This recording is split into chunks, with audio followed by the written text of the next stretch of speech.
స్వచ్ఛమైన నాణ్యమైన గౌదర్పార్ పూజా ఉత్పత్తులు www.gaudarpar.com ద్వారా ఆన్లైన్ లో ఆర్డర్ చేయండి. మీ ఇంటిని దేవాలయంగా మార్చుకోండి. నమస్తే రమగారు. నమస్తే జయ. ఏదైనా ఒక మంచి స్టోరీ చెప్తారా? పూర్వం ఒక పల్లెటూరులో భార్య భర్త ఉండేవాళ్ళట. అనంతయ్య, అలివేలు. అనంతయ్య ఏమిటంటే లోకాని కోసం ఏదో చూపించాలి అంతే తప్ప మనం ఖర్చు పెట్టకూడదు, సంపాదించి దాచుకోవాలి, ఫ్యూచర్కి ఉంచుకోవాలి, ఊరికే అట్లా కనపడాలంతే. అలివేలుకి చక్క గ్రాండ్గా కనపడాలి, మనకున్న సంపాదన అందరికీ చూపించాలి అని ఆవిడ ప్రతి ఏడాది ఒక 1 డజన్ చీరలు పుట్టింటి నుంచి తెప్పించుకునేది. ఏటా కట్టుడు చీరలు కొత్తవి కొనుక్కోవటం, పాత చీరలు కట్టుకునేది కాదు, చిరిగిపోయిన బట్టలు వేసుకునేది కాదు. ఆవిడ బట్టలు చిరగనిచ్చేది కాదు, చిరిగితే ఆ గుడ్డ ఇంకెందుకైనా వాడుకునేది. కానీ అనంతయ్య అలాంటి వాడు కాదు, చిరుగుల బొంతలు వేసుకుని తిరిగేవాడు. చిరిగితే దాన్ని కుట్టుకుని కట్టుకోవాల్సిందే కానీ దాన్ని పక్కన పడేసి ఇంకోటి కుట్టించుకుందాం అలాంటివి లేవు. ఏడాదికి 1-2 జతలకు కూడా అతను ఆలోచించేవాడు. ఇలాంటి వీళ్ళిద్దరూ భార్యాభర్తగా ఉన్నారు. అయితే ఈయన దగ్గర ఒక పాత గావంస ఉండేది, అంటే కట్టుకునేది పంచండి, పంచగా దాని నిండా చిరుగులే పల్చగా అయిపోయింది. 5-6 చోట్ల చిరిగితే టాకాలు కుట్లేసాడు. ఆ గావంసా పారేసేవాడు కాదు, అది కట్టు తిరిగేవాడు. ఆవిడ అసహించుకునేది, ఏమిటా పాతగుడ్డ రోతగా అని తిట్టేది. అయితే ఓ పూట ఏమైందట, కొంచెం మబ్బుగా ఉంది, ఆయన గావంసా పిండి ఇంకోటి కట్టుకుని అది ఆరేయటానికి ఇంట్లో పక్కన ఆరేసాడు. ఆరేసరికి ఆవిడ తిట్టింది, పాత మురికి గావంసా పాత పడిపోయింది, దాని నిండా చిరుగులు కుట్లు రోతగాను, తీసేయి, కుళ్ళు వాసన వస్తుంది ఇంట్లో అని తిట్టింది. తిట్టి దాన్ని ఎత్తి బయటపడేసింది. ఆయన మళ్ళీ ఇంకోసారి దులిపి జాడించి పిండి ఆరేసుకున్నాడు, వాకిట్లో కడకటాల మీద వేసాడు. మా అక్క వస్తుంది, ఆ దిక్కుమాలి గావంసా చూస్తే మీ ఇంటి నిండా ఈ చిరుగుడ్డలు ఏమిటి అసహ్యంగా తిడుతుంది, చిన్నపోతాను నేనేమో మంచి గుడ్డ కట్టుకున్నట్టు నువ్వు ఈ పాత గుడ్డలు వేసుకుని తిరుగుతావు అని తిట్టింది. దాన్ని బయటపారే అది అది కాదన్నాడు.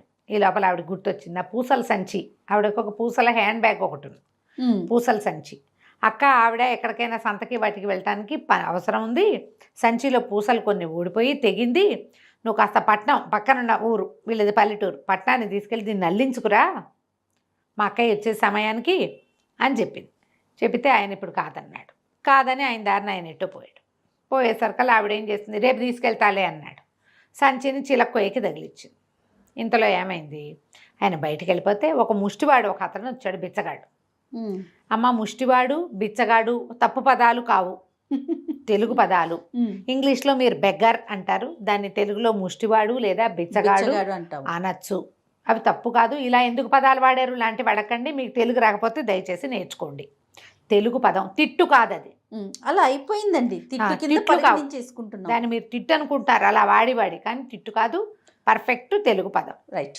ఈ బిచ్చగాడు వస్తుంటే ఈ అమ్మాయి అమ్మ ఏమన్నా 10 రూపాయలు ఓ పావలా ఇవ్వమ్మా అని కేకేశాడు. ఇప్పుడు ఏమంది, అబ్బాయి గావంసా తీసిపోరా అంది. అనేసరికి చిచ్చి దిక్కుమాల గావంసా నాకెందుకు, దీని నిండా చిరుగులు, పిచ్చిగుడ్డ నాకు వద్దన్నాడు.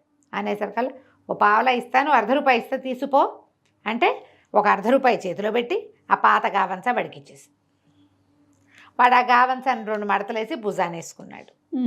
ఏదో పాత గుడ్డ కింద ఉంటుంది అంతేగా, కట్టుకోక్కర్లేదు కదా. అదే కదా. ఈ లోపల ఏమైంది, అనంతయ్య ఏదో అంగట్లో పని చూసుకుని తిరిగి వస్తూ బిచ్చగాడి భుజం మీద చూశాడు.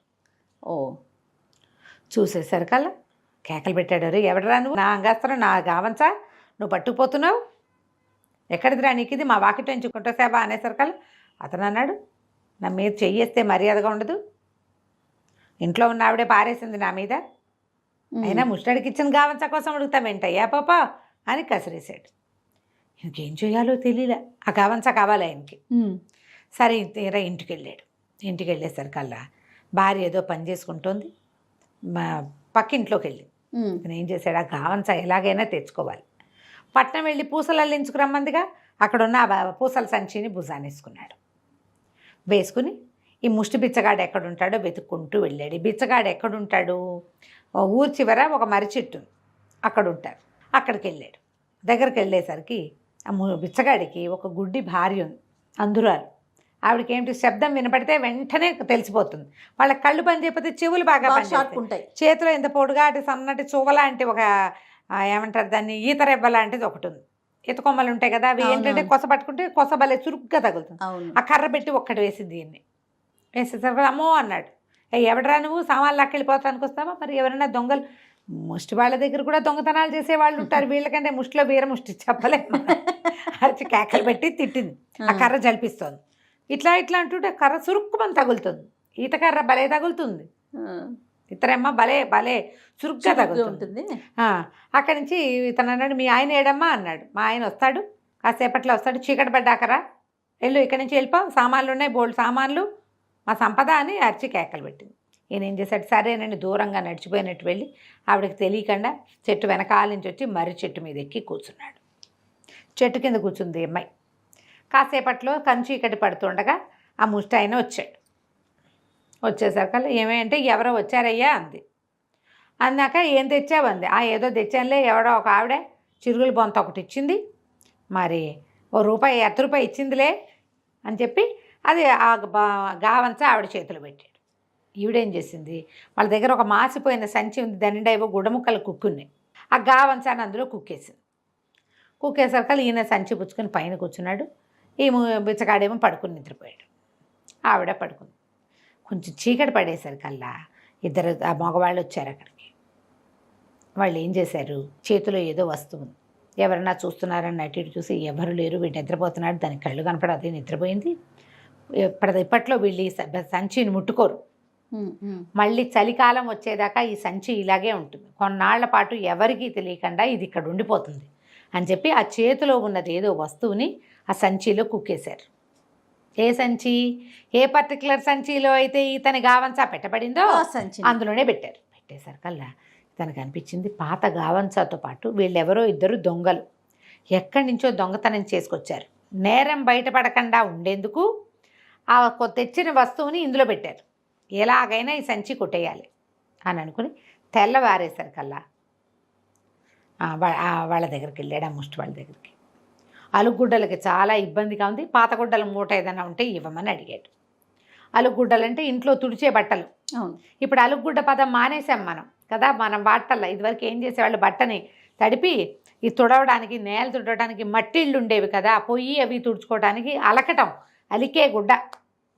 ఇది తడిపితే ఇప్పుడు పేడ అలుకుండేది ఇల్లంతా, మళ్ళీ గుడ్డ పెట్టి బాగా ఇలా తడిబట్టతో తుడిచారనుకో పైన దుబ్బంతా పోయి నేల మెరుస్తూ ఉండేది.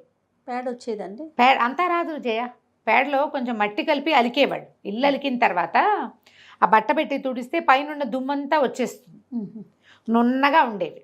పొయ్యి తుడుచుకోవడానికి అలుగుడ్డు ఉండేది, గట్టు తుడుచుకోవడానికి అలుగుడ్డు ఉండేది, ఇళ్ళు తుడడానికి, భోజనాలు చేసిన చోట శుద్ధి పెట్టుకోవడానికి అన్నిటికీ అలుగుడ్డలే. దాని పేరే అలుగుడ్డ, అలికే గుడ్డ. అయితే ఏమైంది, అలుగుడ్డలకి చాలా ఇబ్బందిగా ఉంది, పాత గుడ్డల మూట ఉంటే ఇవ్వు, ఆ సంచిలో పాత బట్టలేనా అనేసరికల్లా ఆమె మేమే ఇవ్వంపోపో అన్నాడు ముష్టైన్. అనేసరికల్లా అట కాదు, ఇదిగో ఈ సంచి తీసుకొని పూసల సంచి చేతిలో పెట్టాడు.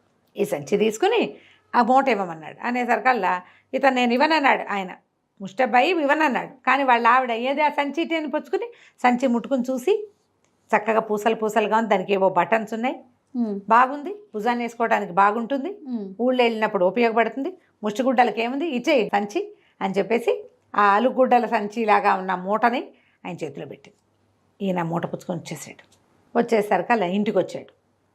పెళ్ళాం వాకిట్లోనే ఎదురుపడింది. ఏమయ్యా ఎక్కడికి పోయావు అంటే, నీ పూసల సంచి అల్లించుకురావడానికి తీసుకుపోయానే అన్నాడు.